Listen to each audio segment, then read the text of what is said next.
dunya geus paciweung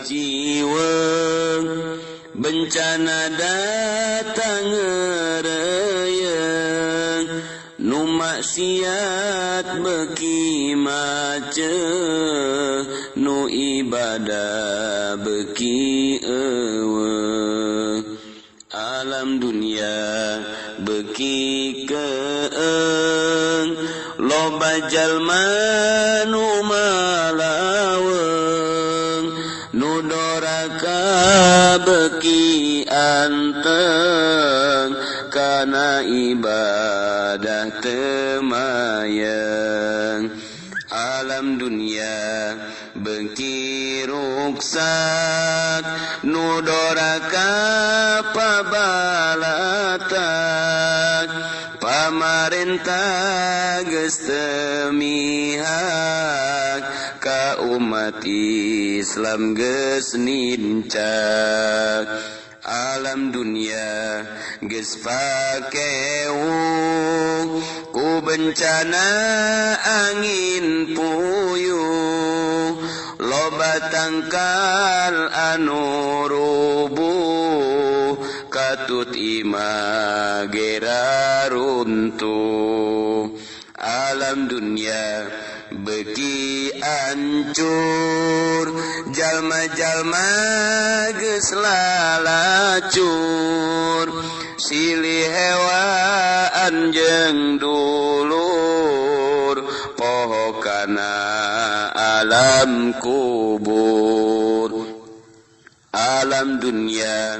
beuki poek geus loba jalma nu pasek umat Islam silih ledek ka ulama wani ngadek alam dunya beuki angar loba jalma anu sasar kana takdir geus teu sadar maksiat dianggap wajar alam dunya geus teu caang loba beja anu mangmang ngabohong geus teu kapalang berita geus nyararimpang alam dunya moal anger pasti engke bakal ender gunung bakal alalungger manusia bakal lieur alam dunya geus teu angger loba jalma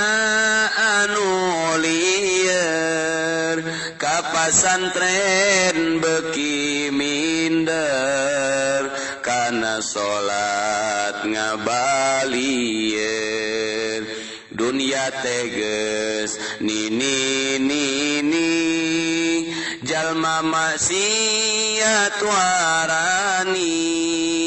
anu matak loba lini akhirna jadi tsunami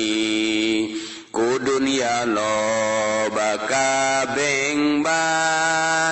mun roh kaburu sakarat moal ditarima tobat cilaka dunia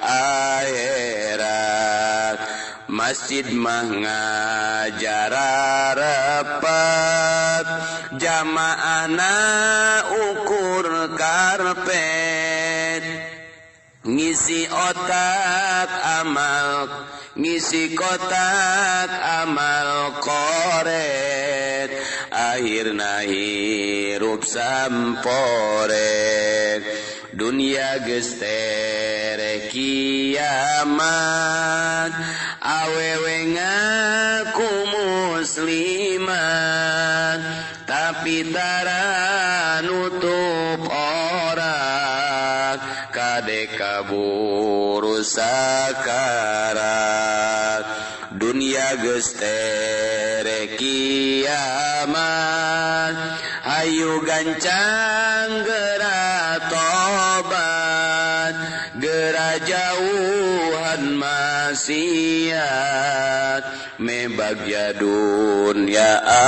akhirat Rabbana dhalamna anfusana wa illam taghfir lana wa tarhamna lanakunanna minal